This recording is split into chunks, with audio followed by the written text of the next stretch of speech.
Hello friends, welcome to Hyma's cook book. ఇవాల్టి మన special chicken pakoda ఎలా ప్రిపేర్ చేసుకోవాలనేది చూపిస్తాను. పిల్లలు పెద్దలు చాలా ఇష్టంగా తింటారు. తప్పకుండా మీరు కూడా ట్రై చేయండి. ఎలా తయారు చేసుకోవాలో ఇప్పుడు చూద్దాం. ముందుగా హాఫ్ కేజీ బోన్లెస్ చికెన్ తీసుకుని శుభ్రంగా వాష్ చేసి ఈ విధంగా చిన్న చిన్న ముక్కలు కట్ చేసి పక్కన ఉంచుకోవాలి.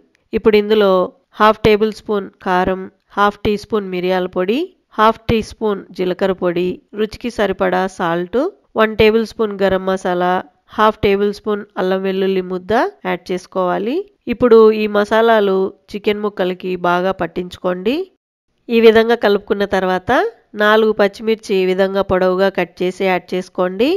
అలాగే 2 table spoon corn flour, 1 table spoon బియ్యం పిండి, 2 టేబుల్ స్పూన్స్ శనగపిండి, 2 టేబుల్ స్పూన్స్ ఆయిల్ కూడా యాడ్ చేసుకోవాలి.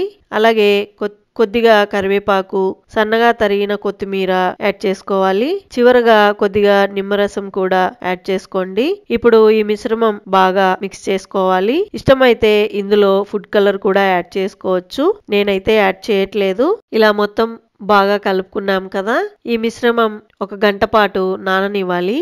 అప్పుడే మసాలా అంతా కూడా ముక్కలకి బాగా పడుతుంది. గంట తర్వాత చూస్తే ఈ విధంగా మసాలా అంతా కూడా పీసెస్కి బాగా పట్టింది. నెక్స్ట్ స్టవ్ పైన ప్యాన్ పెట్టి డీప్ ఫ్రైకి సరిపడా ఆయిల్ పోసి, ఆయిల్ వేడైన తర్వాత ఈ చికెన్ పీసెస్ని కొద్దిగా ఆయిల్లో వేసి డీప్ ఫ్రై చేసుకోవాలి. ఆయిల్ బాగా హీట్ అయిన తర్వాత స్టవ్ మీడియం హీట్లో పెట్టి ఫ్రై చేసుకోండి. అప్పుడే చికెన్ పీసెస్ ఈక్వల్గా ఫ్రై అవుతాయి. ఈ విధంగా కలుపుతూ ఫ్రై చేసుకోండి. ఇలా ఫ్రై అయిన చికెన్ పీసెస్ని ఒక ప్లేట్లోకి తీసుకొని మిగతా చికెన్ కూడా ఈ విధంగా డీప్ ఫ్రై చేసుకోవాలండి. డీప్ ఫ్రైకి నూనె కొద్దిగా పోసుకొని ఫ్రై చేసుకోండి. ఎందుకంటే మనం ఈ నూనె మళ్ళీ యూజ్ చేయం కాబట్టి ఆయిల్ సరిపోకపోతే మధ్యలో కొద్దిగా యాడ్ చేసుకోవచ్చు. చాలా రుచిగా మరియు క్రిస్పీగా ఉండే చికెన్ పకోడా రెడీ అయిపోయింది. తప్పకుండా మీరు కూడా ట్రై చేయండి. ఈ వీడియో మీకు నచ్చినట్లయితే లైక్ చేయండి, మీ ఫ్రెండ్స్కి షేర్ చేయండి, అలాగే సబ్స్క్రైబ్ చేయండి. Thank you for watching.